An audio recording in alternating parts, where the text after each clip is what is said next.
Okay, so let's see how we can use the ideas behind graphing parabolas to kind of figure out some of these word problems.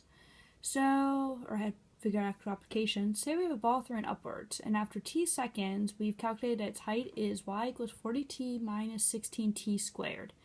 And I want to know what the max height is.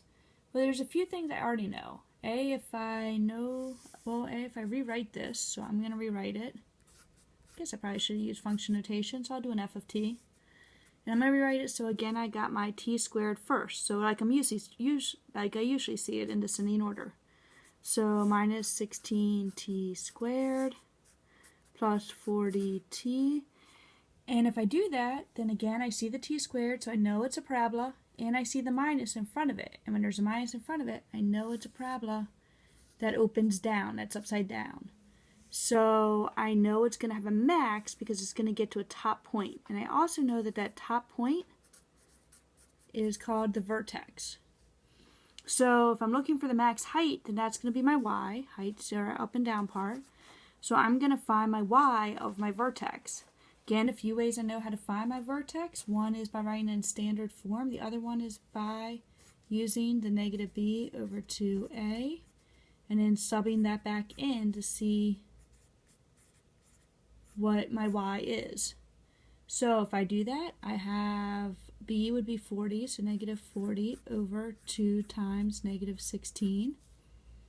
So negative 40 over 32, negative 32. 8 would go into both of them, so 5 over 4. And positive, because negative or negative.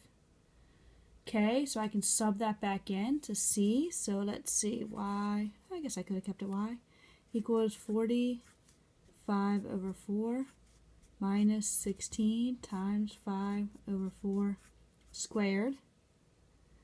If I go ahead and start to simplify, 4 goes into 40 10 times. So I have 50 minus, if I square 5 over 4, I'm going to get 16 times 25 over 16. Reduce this, 16 will go into 16 and cancel out, so I just have 50 minus 25. So there's 50 minus 25. So I get 25, which means my vertex is 5 over 4 and 25, but that's not what I'm looking for. I'm looking for the max height. My max is just at 25, so my max height would be 25. Didn't really say if it was feet or miles or whatever, so we're just going to say my max height is 25. Okay.